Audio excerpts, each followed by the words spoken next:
What's up and welcome to This Week in Stupid, where we watch stupid do stupid, we have fun, we laugh, and we move on with our lives. Alright? Okay. It ain't me, I ain't no millionaire song, no. I have never felt safer as an American than I do right now.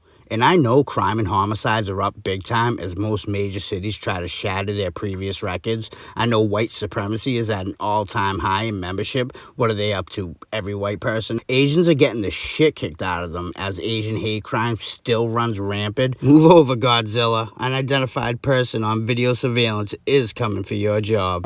Time to take affirmative action, son. And what does it matter if the southern border is wide open? Kamala told people not to come. I want to be clear to folks in this region who are thinking about making that dangerous trek to the United States-Mexico border.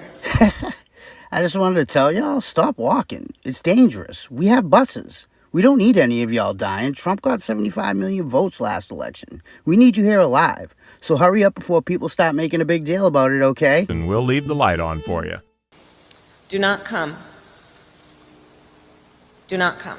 And they super respect her. Kamala Harris. She's just looking out for y'all safety, man. You know? So, I mean, it's such a dangerous trek that she hasn't even gone there yet. Kamala Harris. I wonder if they knew that Trump invented white supremacy, if they would still support him like this. It's almost like they don't have CNN in Guatemala. My point is, despite all that's going on, I feel safer. We stopped worrying about the little things like street gangs and are now more focused on the bigger picture, like domestic terrorists. It's one thing to shoot up and terrorize streets and neighborhoods, but you are out of your fucking mind if you think you can go sit in Nancy Pelosi's office chair and get away with it. Don't mess with me.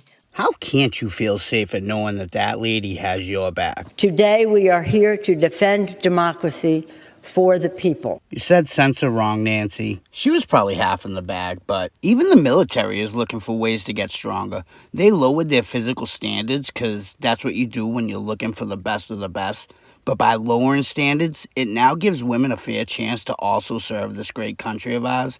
And if there's one thing I'm sure of, it's by making things easier, more people can do it. Honestly, I'm okay with anybody who wants to join the military, men, women, or any of the other 80 whatever genders. China has over 1 million soldiers. We could use some extra bodies, I'm guessing. But lowering standards, no. Maybe give them extra training or extra time to reach the standards. But lowering the requirements for certain people is like lowering the hoop for midgets at NBA tryouts. I don't think I should have to explain this, but just in case, how many 4-footers you seen in the NBA? Anything's possible. Anything's possible. I respect anyone willing to put their life on the line to protect this nation. I will always support the troops, but these requirements are for your safety and the people in the trenches with you. They're not to keep certain groups out. They're for forming the best groups for the job. Like, shoot me for thinking. Relax, Doc. It's a figure of speech. I meant it metaphorically.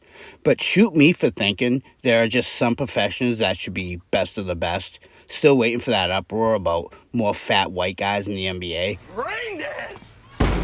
But that's for entertainment, so I understand why we only want the best. Come on. Honestly, though, what's next? Not enough transgender pediatricians? Doc brings you your son after his circumcision. So we had to take off a little more than expected, but we'd like for you to meet your new daughter, Samantha. You're like, what are you talking about? The doc's like, yeah, someone heard him say mama, so we took that as it's a woman trapped in a man's body. And because she's 2 days old, we think that's old enough to make that kind of a decision. You're pissed, the doc's pissed, you're misgendering your daughter. But hey, at least there's more diversity. Am I right? You're right again. Sure, maybe somebody else was better for the job. So what if Liz won the gold at the Olympics for swimming? Is she a trans Asian man? No? Well, to the Teppanyaki. grill for you, young lady. And Nam, we need you to go man that lifeguard chair over near the pool. Diversity. Don't you feel safer already? Hi, kids. Do you like violence? I'm sure some pussy will be offended by everything I say in this video, but that's okay, because I don't really think a trans doctor would chop little Wesley's manhood and bring him back to me as Samantha. And I hope their gender or race isn't the only standard required for that job, because if we are no longer looking for the most qualified and instead just looking for the best fit, we can only blame ourselves when things get fucked up. I talked about the proposition that certain critical infrastructure should be off limits to attack 16 specific entities. I just want to thank y'all for pulling up and rocking out with me. I really do appreciate the support. Subscribe to the channel, like the video, share the video. That fluffs my ego. Also helps the channel grow. Join us on Facebook, This Week in Stupid, and Let's Argue, Ready, Set, Meme. Now, if you will excuse me, I have to go assemble some nuclear warheads. They didn't have any idiots, so due to diversity, I got myself a job, bitches. Don't be a pussy. Yeah, me, I'm no fortunate one.